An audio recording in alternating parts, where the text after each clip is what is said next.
Ladies and gentlemen, boys and girls, sorry to keep you waiting. I was lost in the world. I had to get my mind right and ready for the limelight, homie. What's up, everybody? You're now tuned into another episode of The Elite. I'm your host, Marcq. Chad couldn't be here for this episode, but I got my brother from another mother with me. What's going on, B? Hey, yo, what's good with you, bro? I'm happy I could finally be on, man. I've been waiting for a minute for this. I appreciate you pulling up, man. Appreciate you pulling up. Sir, let's get it. All right, so on the regular, we usually talk about like the latest news or whatever. But this episode, we just gonna go into rankings, like just point blank period. Ain't no way around it. Let's get it. I need your top 5 QBs all time. Ooh, man, top 5 QBs all time.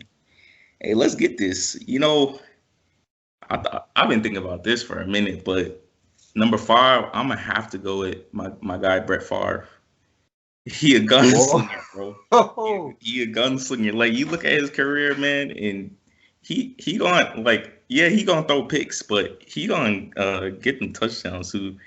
MVP, championship. Like, I gotta have Brett Favre at my number 5 list. Oh, so all yours is in order. Oh shit. Yeah, I put mine in order. 4 though, I'm gonna have to go with the legend John Elway.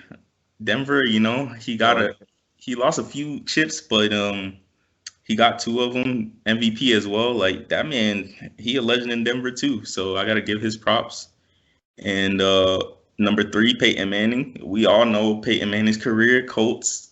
He has that devastating neck injury, and then had like 51 touchdowns or whatever it was, wins the championship there too. And that I can't really say much about that. And then 2 and 1, I feel like is the most like controversial because people want to do this and that. Right. But 2, I'm still gonna have to go with Joe Montana at 2. Because this man, like, what separates him and Tom Brady, I think, is just first the 1 ring. I mean, it's 6-5 right there. But I think Tom Brady's just been clutch whenever you need him throughout his career. I think he's just been clutch. That's why I have him at number 1. You got the 6 championships and the 4 Super Bowl MVPs, the 14 Pro Bowl. I mean, I could go on and on. People saying Bill Belichick in the system, but you look at what Bill Belichick's doing right now compared to Tom Brady. So Tom Brady is the GOAT for me. So yeah, that's my QB rankings. You go ahead, bro. Let's see. Mine is definitely nowhere near the same as yours. I'm gonna go ahead and say that now. Hey, it's opinion, bro. So I ain't even put mine in order, except for 1 and 2, because like you, it's controversial, but they there.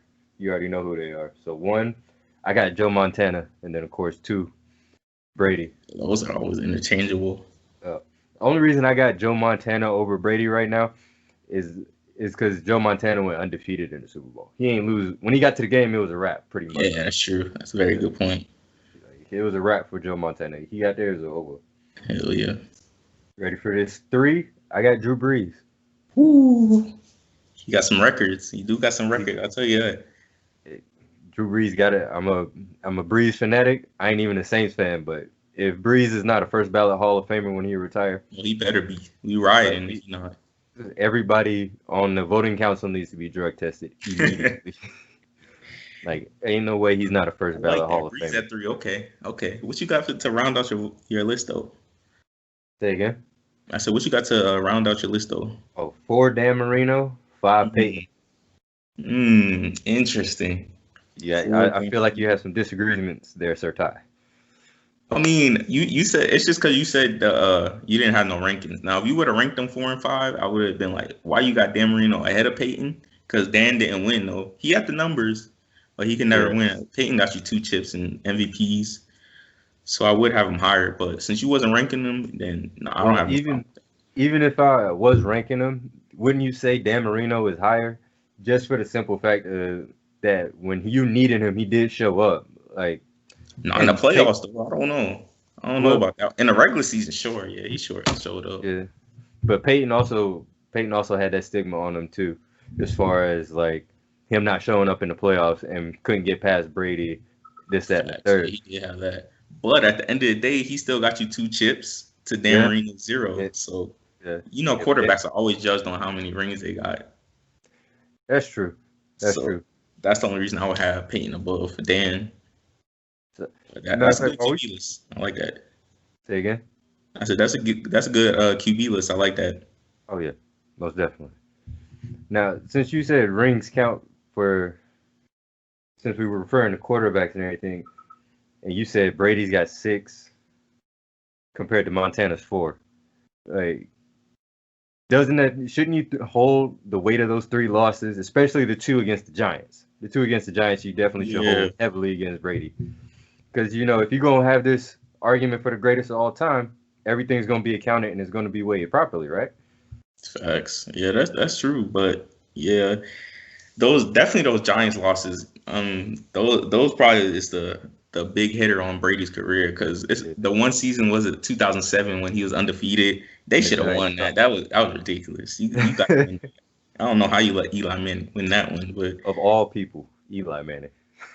I still personally, I would still have Tom up there just because how clutch he's been over his career. The fact that he really, besides Randy Moss those few years or whatever, how many years there were, he really didn't have any name receivers. He had them Walmart brand receivers, like he doing it with people you never heard of. Like I remember one time in the playoffs, a dude got Chris Hogan. Yeah, he went for like 150 like against us, like this no name receiver people haven't heard of. I'm like, man, this man is great. Like he'll put the ball on the money. So that's what's the separator for me. But I definitely respect Joe Montana at 1-2 for, it's opinionated. I like it. But any honorable mentions for quarterbacks you want to throw out there before we get on to the next position? Yeah, I probably would. You had Dan Marino and Drew Brees in your list, but those probably would be my honorable mentions because that's some good names too. Elite quarterbacks, definitely. 2 names I want to just throw out there. You're a Steelers fan, so you would appreciate the first one. Terry Bradshaw. Terry, yes, sir. Steve Young. Those 2. Ooh, forgot about Steve too. Warren Moon. Warren Moon would definitely be another honor. Warren Moon, yeah, definitely. Those some good honorable, especially Steve, because Steve, man, he came right after Joe and another Hall of Fame. Crazy MVP, champion. That's crazy. I like it. All right, so next we just gonna jump into running backs next. We'll save receivers for last. You got your top 5 running backs? I got him, man. I don't know if I feel like you will agree, but let's see. Number 5, I'm gonna have to go with that man LT. Okay. Yo, there's a reason this man was on the Chargers, in that they had that lightning bolt. Like this man was electric. Like every time he touched the ball, there's a chance he can score. Like this man was just so electric. And then number 4, I'm gonna have to go with Emmett.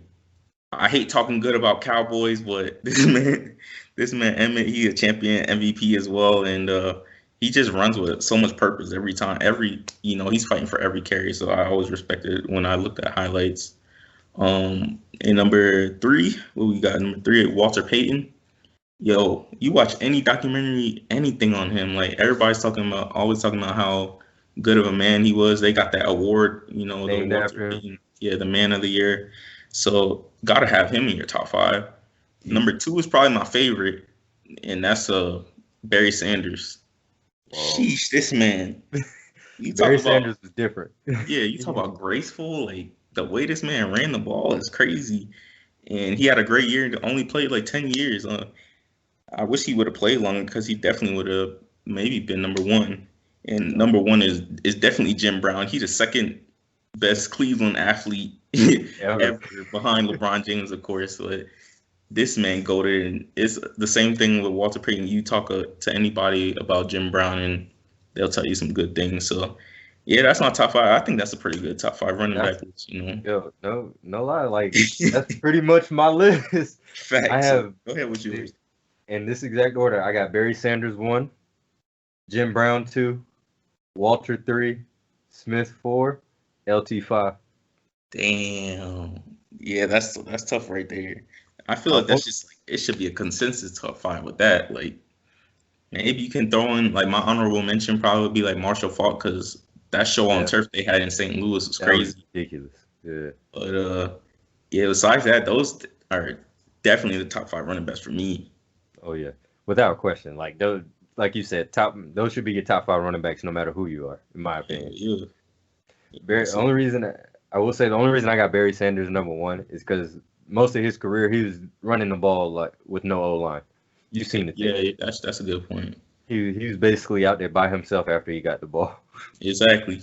Well, I would say the only reason I have Jim Brown at 1 is just like how consistent he was. Like his whole career, he averaged like over 100 yards per game. Like that's crazy. You think about it, like over your whole year, you getting 100 every time.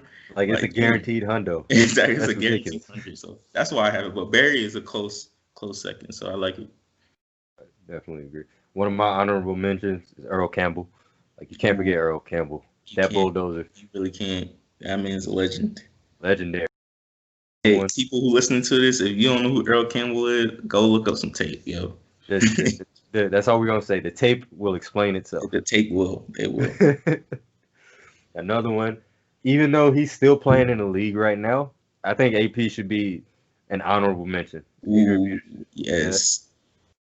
Like, I remember that one year he was so close to breaking the rushing record. He came like 9 yards away. I was like, man, but yeah, that's another name. You think he can score every time he touched the ball. You gotta be careful with him. In his prime, nobody was stopping. Oh, no. There's one play that stands out in my mind. It was against your Steelers. I think his quarterback was Christian Ponder at the time. There was a quick out route over the middle, and he just straight bulldozes William Gay. Man, I was like, Lord, somebody look up them highlights right there. I was like, man, that man different. He gonna hurt somebody. Oh, exactly. I like that honorable mention. That's a good one. All right, now receivers. Boy, in my opinion, this is the second most controversial top 5 behind quarterbacks. I mean, you might have to go first then on the receivers then. All right, so my top 5 in this order. Order. Jerry Rice 1. I ain't even gonna say more than that. You already know what that man about. Like, that's Jerry Rice. 2, I got Randy Moss. Absolute freak of nature. Lanky, fast. You're not stopping him on the deep ball. He literally runs the same 3 routes every game. And you're not stopping it. You can't do nothing. Number 3, Marvin Harrison. Okay. Got to respect the hands. Him and Peyton over the years in Indianapolis.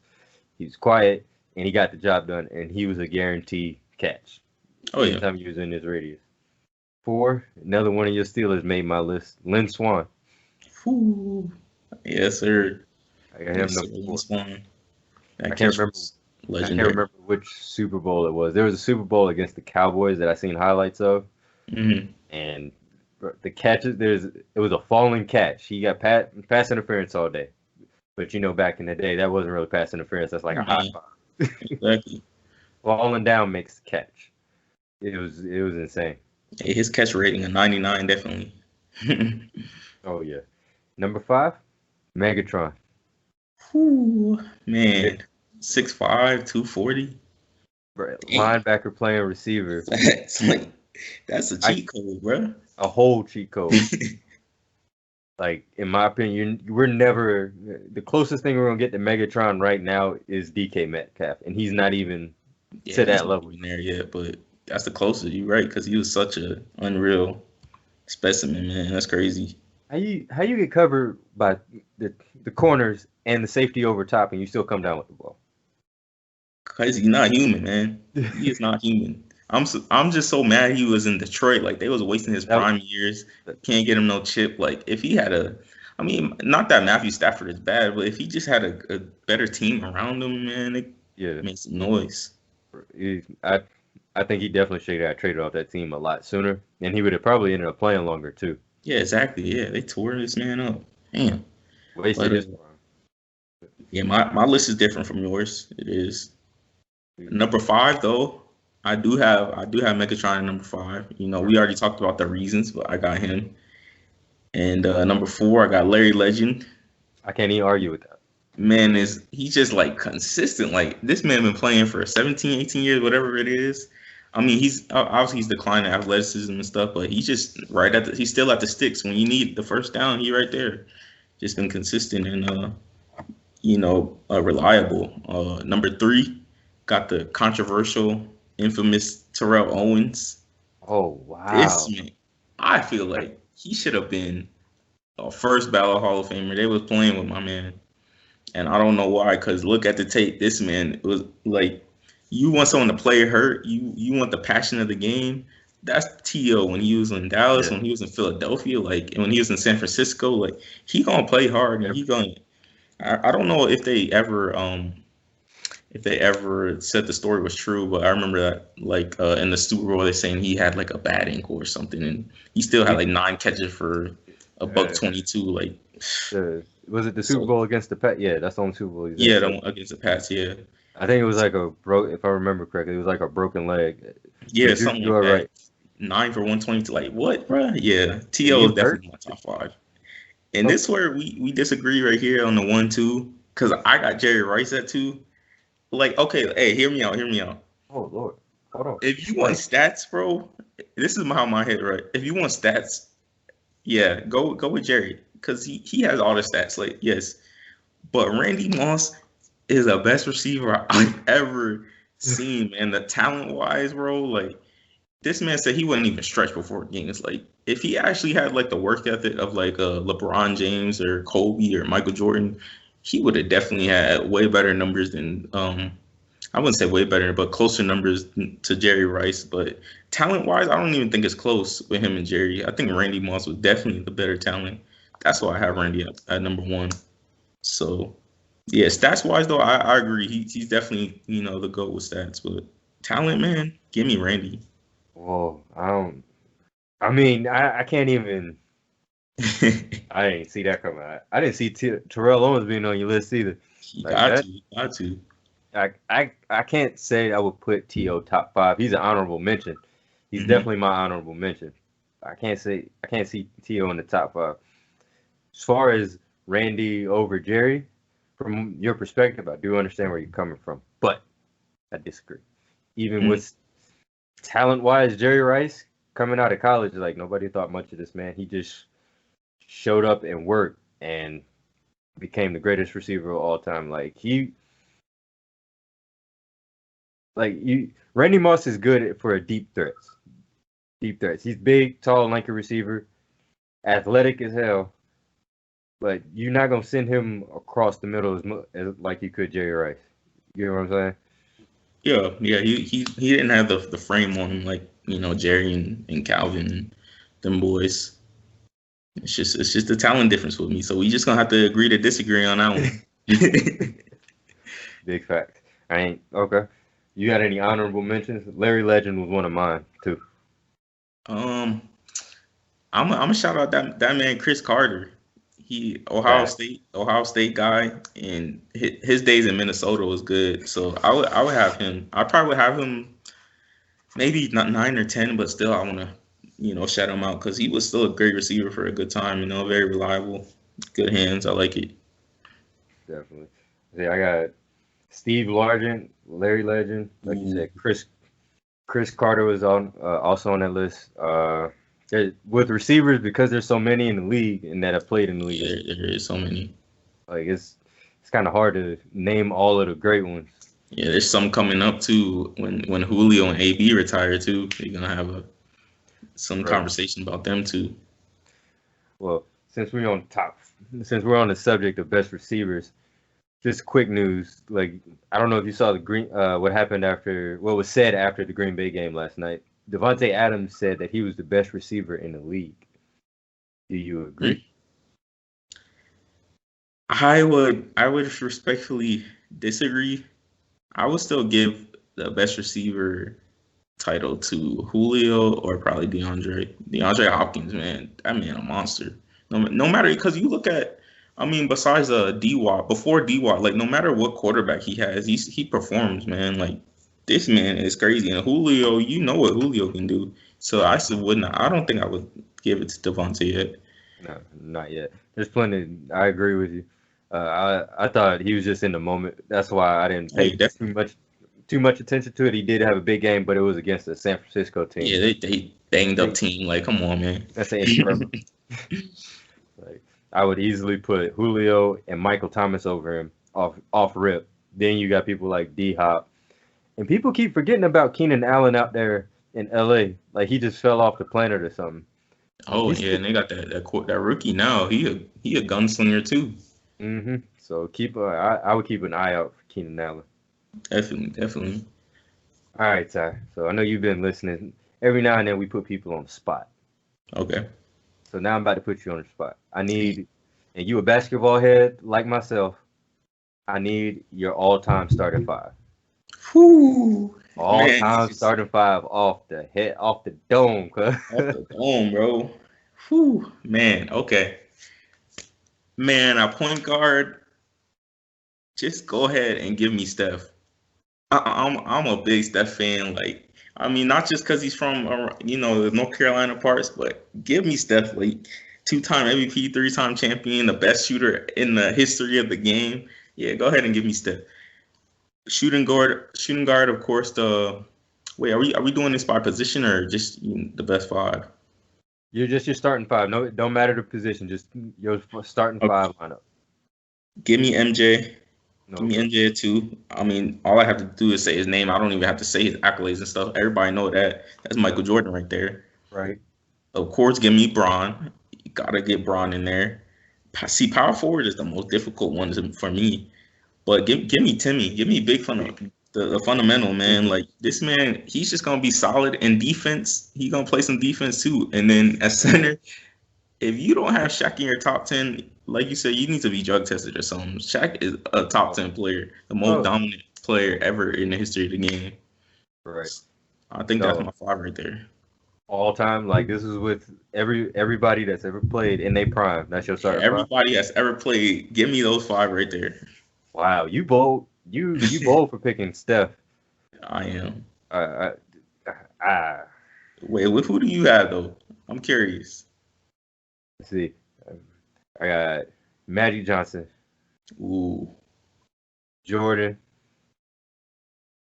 I need buckets. LeBron, he can. I already got Magic Johnson. I don't need another one. So I got KD. Power forward, I agree. Big Timmy, all time. 5, I wouldn't put Shaq there. I would have put somebody like Kareem. Interesting. Okay.